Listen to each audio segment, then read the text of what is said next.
now I'm going to record a longer explanation of the video that I just posted. So I just had a 60-second version. This one I'm going to take more time explaining the details for people who wanted to learn more. So the article just got published that noted that the Biden administration is working with FHA and HUD to make it easier for people who have student loans to get qualified for a mortgage, and not only to get qualified, but to get qualified for more in order to buy a proper home. So if you've applied within the last few years, you may have been told that your debt to income ratio had to include 1% of your student loan balance. And what that does is, let's say for example you owe $50,000, that makes your debt to income ratio increase by $500. Your debt to income ratio, if anybody doesn't know, is the percentage of your income that goes to your fixed debt. And fixed debt are things like credit cards, car notes, personal loans, things that, in other words, you have to pay every month, right? And so student loans are being taken into consideration, but in what I perceived and a lot of people perceive to be an unfair method, right? So the Biden administration has agreed and has worked with HUD on adjusting that. And so there's been an update. And now, instead of looking at 1% of your student loan balance as your monthly payment toward this debt to income ratio, now they're looking at what you actually pay. Now, I'm not sure, I didn't see about the determination for people who were on forbearance, because people on forbearance are some sort of a delayed payment. You have a $0 payment. I didn't see any indication of what they were going to do in those situations. I do advise people typically to get into an income-based repayment anyway, for multiple reasons. Number one, this reason, now that it will even be more of a benefit for you because you can get the FHA mortgage instead of conventional with the lower debt to income ratio. But the second reason is that whenever you have an income-based repayment, your student loans are doing a lot more to help your credit score than to hurt it. So it's great news, because a lot of people, when you have a high debt to income ratio, you get approved for less than when you have a lower one. So if you're able to get a lower debt to income ratio because of this new calculation, that means you'll get more money for shopping for a house. This also means multifamily. So I did mention that in the first video as well. You can also use FHA for some multifamily purchases. So keep that in mind. For those who want to do what I did, which is to, buy multifamily first and use it as a springboard to further into more investments later. What else? Oh, there was also mention in the article about down payment assistance, especially for people of color. Something to remember is that that's not something that they're doing right away. For people living in the state of Louisiana, there are assistance options. Most of them do not require any type of classes or certifications. A few of them do, but I can put you in touch with lenders who have access to these assistance options. There's also other ways of lowering your out-of-pocket costs as a first-time home buyer. So let's get started with that conversation, because I can kind of explain what your options are based on your personal situation.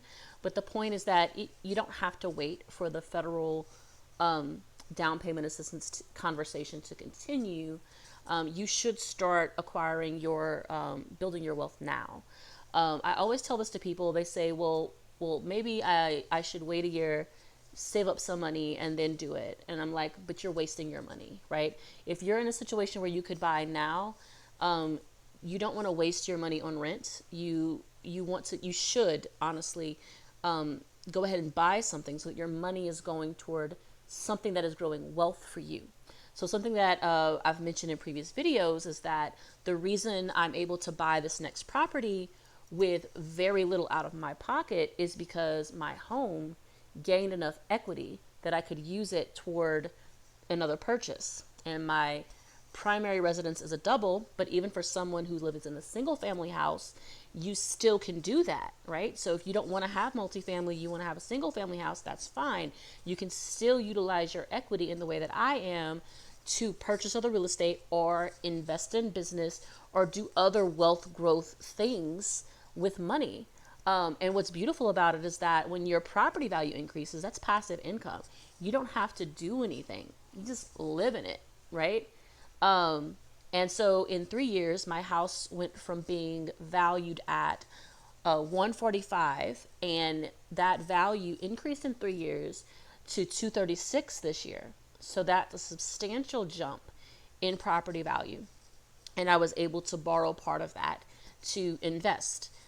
So think about these things before, if you very simply just don't have what you need to buy, that's fine. But don't delay it because you say, oh, you want to save more money. Remember, there's down payment assistance, there's closing cost assistance, especially for people buying in rural development areas. Rural development means the population of that town should be 30,000 or less, and you can qualify for rural development. So places like Gretna and Harvey in the Orleans area, places like Scott and Dusson in the Lafayette area. I don't know that much about the Baton Rouge area, even though I know it's in the between the two. Y'all don't judge me if you're from Baton Rouge and you're watching this. I'm sorry. I just don't know which of the areas there, but there's places there too that qualify for this. But if you wanted to buy in one of the metro areas, you can still get down payment assistance. You could still ask the seller to pay part of your closing costs, depending on which mortgage you chose. So you can really, truly get into a house with, less than you think out of pocket. So before you delay it and like postpone this potential, let's talk about your situation, and I'll give you some options based on what lenders have available now, what assistance is available now. And then at least you'll have the answers and you can make a decision then. Should I buy now, or should I still wait for that, a year from now? Get your options so that way you know what you're choosing and what's best for you. Don't assume. Get the answers, get the information. So give me a call or drop me a text message. We'll schedule a time to speak and we'll go over your options and, help you make a plan. But I really am excited about the news that they're going to calculate the student loans differently, and also that, the federal government is going to put forward more down payment assistance. I just don't know how long it's going to take for that. So don't wait for it, in other words. But for sure, the thing about the student loan calculation is that's happening now. So, all right, talk to you guys soon. Peace.